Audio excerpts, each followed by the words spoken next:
आज हम कुरान के दो ऐसे अध्यायों को समझने की कोशिश करेंगे जो पहली नजर में एक दूसरे से बिल्कुल जुदा लगते हैं। एक तरफ है सूरा अन-नस्र यानी मदद, जो एक मिशन की शानदार कामयाबी का ऐलान, और दूसरी तरफ है सूरा अल-लहब यानी शोला। हाँ, जो एक शख्स और उसके परिवार की पूरी तबाही की खबर देती है। एक में जीत है तो दूसरे में हार, लेकिन शायद ये दोनों मिलकर एक ही कहानी पूरी करते हैं। बिल्कुल सही कहा आपने। इन दोनों को एक साथ पढ़ना ये तो ऐसा है जैसा किसी 23 साल लंबे सफर के शुरू और आखिर को एक साथ देख रहे हो। बिल्कुल। सूरा अन-नस्र उस सफर का कह सकते हैं आखिरी पड़ाव है जहां मंजिल मिल चुकी है, और सूरा लहब उस सफर की शुरुआत के सबसे मुश्किल दिनों की याद दिलाती है, जब पैगंबर के सबसे बड़े दुश्मन कोई बाहर वाले नहीं बल्कि उनके अपने ही घर के लोग थे। जी, एक कहानी विनम्रता से मिली कामयाबी की है और दूसरी घमंड के शर्मनाक अंजाम की। तो चलिए कहानी के अंत से ही शुरू करते हैं। सूरा अन-नस्र जैसा कि है मदद या जीत की बात करती है, तो यकीनन ये उस वक्त नाजिल हुई होगी जब इस्लाम को सबसे बड़ी कामयाबी मिली थी, जब जश्न का माहौल होगा। हाँ, इसका जो संदर्भ है वो बिल्कुल वही है। ये कुरान की आखिरी मुकम्मल सूरा मानी जाती है जो पैगंबर पर नाजिल हुई। अच्छा, आखिरी मुकम्मल सूरा। जी, ये उनके आखिरी हज के मौके पर, जिसे हज्जतुल वदा यानी अलविदाई हज भी कहते हैं, मीना की वादी में नाजिल हुई थी। और इसी के बाद उन्होंने वो मशहूर खुतबा दिया था। बिल्कुल, जिसमें उन्होंने कहा था, मैं नहीं जानता, शायद इस साल के बाद मैं तुमसे इस जगह पर दोबारा ना मिल सकूं। तो माहौल जीत का जरूर था, लेकिन उसमें एक विदाई का एहसास भी घुल गया था। यहीं पर ये बात बहुत दिलचस्प हो जाती है। मतलब 23 साल की मेहनत, बहिष्कार, जंगें, कुर्बानियां, इन सब के बाद आखिरकार कामयाबी मिली। लोग झुंड के झुंड इस्लाम में आ रहे हैं। किसी भी लीडर के लिए ये जिंदगी का सबसे बड़ा पल होता। लेकिन इसका मतलब जश्न मनाने के बजाय कुछ और ही समझा गया। हाँ, ये तो थोड़ा अजीब है। बिल्कुल, और यही बात इस सूरा को बहुत गहरा बना देती है। पैगंबर और उनके करीबी साथियों ने इसे सिर्फ जीत की खबर नहीं समझा। तो क्या समझा? उन्होंने इसे एक इशारा समझा। इशारा ये कि जिस मिशन के लिए उन्हें भेजा गया था वो अब पूरा हो गया है और अब उनकी दुनिया से जाने का वक्त करीब आ गया है। एक रिवायत है कि जब ये सूरा नाजिल हुई तो पैगंबर ने अपनी बेटी हजरत फातिमा को बुलाकर कहा कि उन्हें अपने इंतकाल की खबर दी गई है। अच्छा। ये सुनकर वो रोने लगी। तब पैगंबर ने उन्हें और करीब बुलाकर कहा, मेरे घर वालों में से तुम ही सबसे पहले मुझसे आकर मिलोगी। और ये सुनकर वो मुस्कुरा दी। वाह, एक ही पल में गम और उम्मीद दोनों। और वो हजरत उमर और इब्ने अब्बास वाला वाकया भी तो इसी सूरा से जुड़ा है ना? हाँ, बिल्कुल। जहाँ एक नौजवान ने वो मतलब समझ लिया जो बड़े बड़े सहाबा भी शायद नहीं समझ पाए थे। जी, वो वाकया इस सूरा के गहरे मतलब को समझने के लिए बहुत अहम है। हजरत उमर अपनी सलाहकार समिति में बदर की जंग में हिस्सा लेने वाले बुजुर्ग सहाबा के साथ एक नौजवान हजरत अब्दुल्ला बिन अब्बास को भी बिठाते थे। और कुछ लोगों को ये बात पसंद नहीं थी कि एक लड़के को उनके बराबर बिठाया जाता है। तो एक दिन हजरत उमर ने उन सब की समझ का इम्तिहान लेने के लिए इसी सूरा का मतलब पूछा। और ज्यादातर लोगों ने इसका वही मतलब बताया होगा जो ऊपर से दिखता है। जी, ज्यादातर ने कहा इसका मतलब है कि जब अल्लाह की मदद और जीत आए तो हमें अल्लाह की तारीफ करनी चाहिए और उससे माफी मांगनी चाहिए। जो कि सही है, लेकिन सही था लेकिन अधूरा था। जब हजरत उमर ने इब्ने अब्बास से पूछा तो उन्होंने कहा, ये रसूलुल्लाह की मौत की खबर है। इसमें उन्हें बताया गया है कि जब मक्का फतह हो जाए और लोग दीन में दाखिल होने लगे तो ये उस बात की निशानी है कि आपका मिशन पूरा हो गया है और अब आपका वक्त आ गया है। और ये सुनकर हजरत उमर का क्या कहना था? ये सुनकर हजरत उमर ने कहा, खुदा की कसम, जो तुम कह रहे हो मैं भी इसके सिवा इसका कोई और मतलब नहीं जानता। ये बात सुनने में तो बहुत गहरी लगती है, लेकिन असल दुनिया के हिसाब से देखें तो ये इंसानी फितरत के बिल्कुल खिलाफ है। कैसे? आमतौर पर तो जीत और ताकत इंसान को और ज्यादा घमंडी बना देती है, और यहाँ हुक्म हो रहा है कि कामयाबी के शिखर पर पहुंचकर जश्न नहीं बल्कि अल्लाह की तारीफ करो, उसकी पाकी बयान करो और उससे माफी मांगो। ये विरोधाभास क्यों? यही एक नबी और एक दुनियावी बादशाह के बीच का फर्क साफ हो जाता है। अच्छा? एक दुनियावी लीडर अपनी कामयाबी को अपनी मेहनत, अपनी रणनीति का नतीजा समझता है। हाँ। लेकिन एक नबी के लिए ये कामयाबी उसकी अपनी नहीं बल्कि अल्लाह की तरफ से है। इसलिए इसका जवाब घमंड या जश्न हो ही नहीं सकता। तो जवाब था विनम्रता, और ज्यादा विनम्रता, और अल्लाह की तरफ झुकना। ये एक तरह से याद दिलाना था कि इस बड़े काम में अगर कोई इंसानी कमी रह गई हो तो अल्लाह उसे माफ कर दे।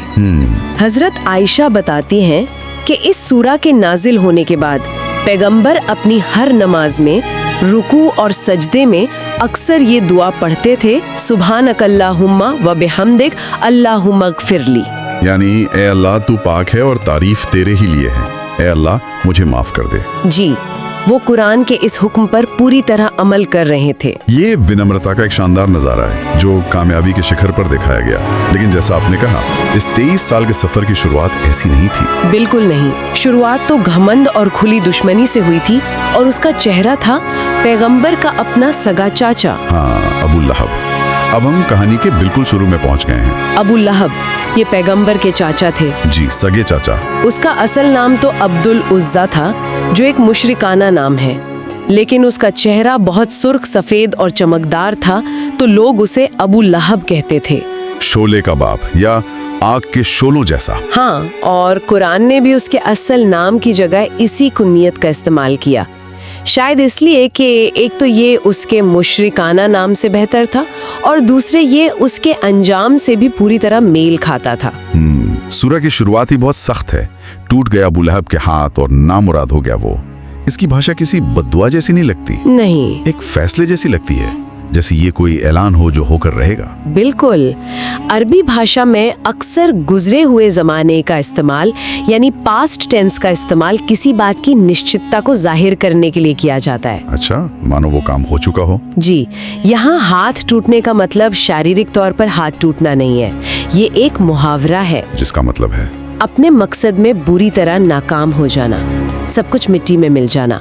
और ये सिर्फ एक बद्दुआ नहीं थी, ये एक भविष्यवाणी थी। और ये भविष्यवाणी पूरी कैसे हुई? मतलब उसने तो इस्लाम को रोकने के लिए अपनी पूरी ताकत झोंक दी होगी।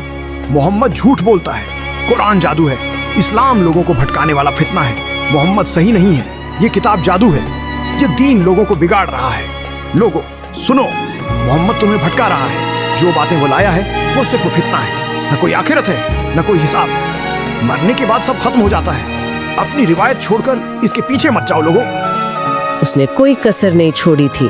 वो हर जगह पैगंबर के पीछे पीछे जाता और उन्हें झुठलाता था। लेकिन इस सूरा के नाजिल होने के कुछ ही साल बाद बद्र की जंग हुई। उस जंग में कुरैश के वो सारे बड़े बड़े सरदार मारे गए जो इस्लाम की दुश्मनी में अबू लहब के साथ थे। और उसकी अपनी मौत?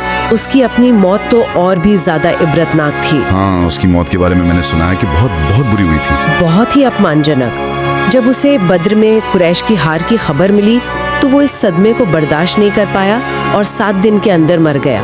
और उसे कोई बीमारी हो गई थी? हाँ, उसे एदसा नाम की एक बीमारी हो गई थी। एक तरह का जहरीला और छूत वाला फोड़ा होता है। छूत के डर से उसके अपने बीवी बच्चों ने उसे छोड़ दिया। क्या अपनों ने ही छोड़ दिया? जी, मरने के बाद 3 दिन तक उसकी लाश घर में पड़ी सड़ती रही। जब बदबू फैली तो पड़ोसियों ने उसके बेटों को लानत भेजी।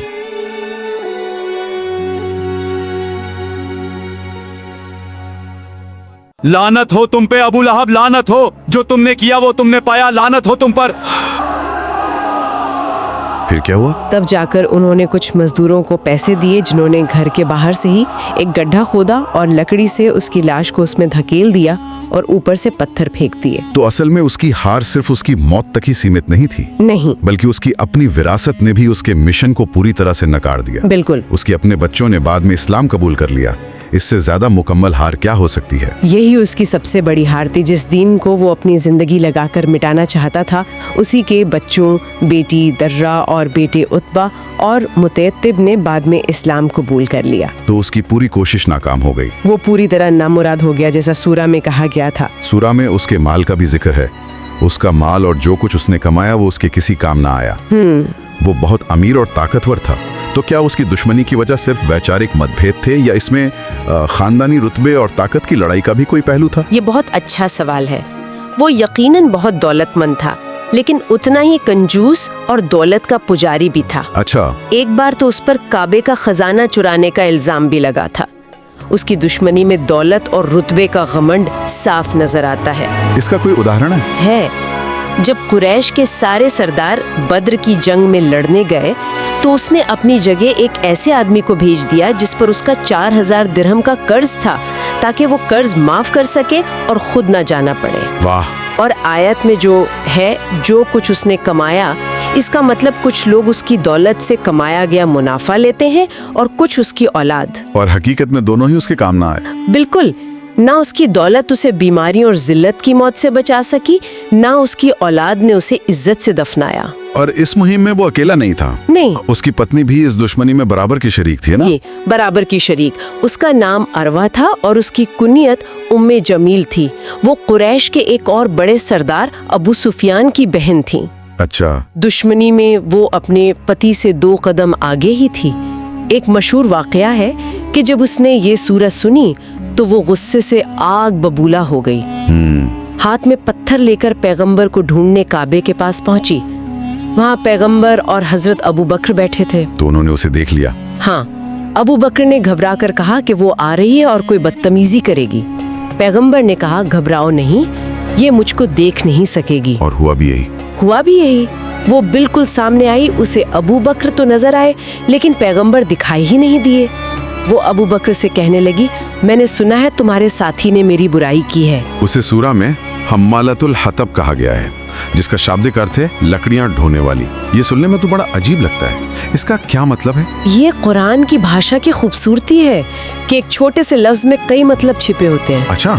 इसका सबसे पहला और सीधा मतलब तो यही है कि वो रात के अंधेरे में कांटेदार झाड़ियाँ और टहनियाँ लाकर पैगंबर के घर के दरवाजे पे डाल देती थी, ताकि सुबह जब वो निकलें तो उन्हें और उनके बच्चों को तकलीफ हो। जी, ये एक तरह का शारीरिक उत्पीड़न था। लेकिन अरबी जबान में मुहावरों की बड़ी अहमियत है। क्या इसका कोई और गहरा मतलब भी है? हाँ, और वो मतलब ज्यादा अहम है। दूसरा मतलब मुहावरेदार है। अरबी में जो इंसान चुगलियां करके इधर की बात उधर लगाकर लोगों के बीच दुश्मनी और नफरत की आग भड़काता है, उसे लकड़ियां ढोने वाला कहते हैं। बिल्कुल। उर्दू में जैसे बीजा मालो का मुहावरा है, वो लोगों के बीच फसाद की आग लगाती फिरती थी। अच्छा, तो ये दूसरा मतलब हुआ। और तीसरा मतलब और भी गहरा है। ये भी एक मुहावरा था कि जो इंसान गुनाहों का बोझ अपनी पीठ पर लादे फिरता है, उसके लिए भी कहते थे कि वो अपनी पीठ पर लकड़ियां लाद रहा है। तो मतलब हुआ गुनाहों का बोझ ढोने वाली। वाह। तो एक ही छोटे से जुमले में उसके किरदार, उसके काम और उसके अंजाम तीनों की झलक दे दी गई है। ये तो ज़बान का कमाल है। बिल्कुल। और एक चौथा मतलब भी है जो आखिरत यानी परलोक के मंजर से जुड़ा है। वो क्या? कि वो जहन्नम में अपने पति अबू लहब की आग को भड़काने के लिए, उसमें डालने के लिए लकड़ियां ढोएगी। तो एक ही जुमले में दुनिया में किए गए उसके काम और आखिरत में मिलने वाले उसके अंजाम दोनों की तस्वीर खींच दी गई है। और आखिरी आयत तो और भी ज्यादा चौंकाने वाली है। उसकी गर्दन में मूंछ की रस्सी होगी।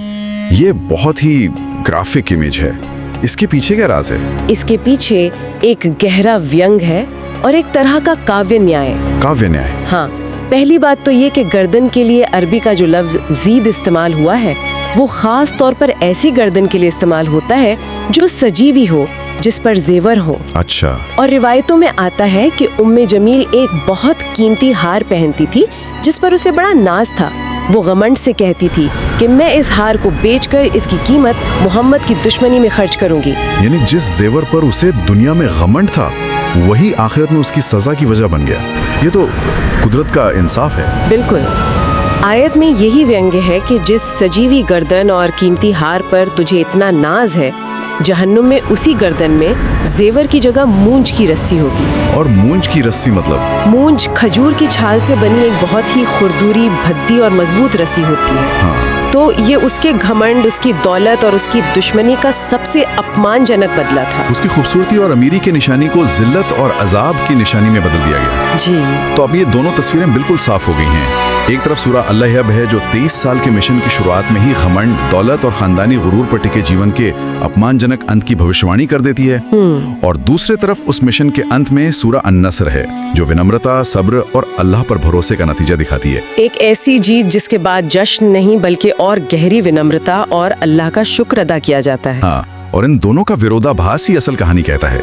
अबू लहब की विरासत एक जिल्लत भरी मौत के साथ खत्म हो जाती है और उसके अपने बच्चे उसके रास्ते को छोड़ देते हैं। बिल्कुल। दूसरी तरफ पैगंबर की विरासत का नतीजा ये है कि पूरी की पूरी कौमें उनके दीन में दाखिल होती हैं और उनका आखिरी काम भी अल्लाह की हम्द और इस्तिगफार होता है। तो सूरह नस्र में जो असल जीत है वो सिर्फ मक्का की फतह नहीं है, वो असल में घमंड पर विनम्रता की जीत है। और इसकी एक झलक अबू लहब और उसकी पत्नी के पतन की भविष्यवाणी में बहुत पहले ही दिखा दी गई थी। हमारी इस पूरी बातचीत से एक सवाल जहन में आता है। ये स्रोत हमें दिखाते हैं कि कैसे विनम्रता के संदेश ने आखिरकार अपार सफलता हासिल की, जबकि घमंड और विरोध का रवैया अपने ही बोझ तले दबकर खत्म हो गया।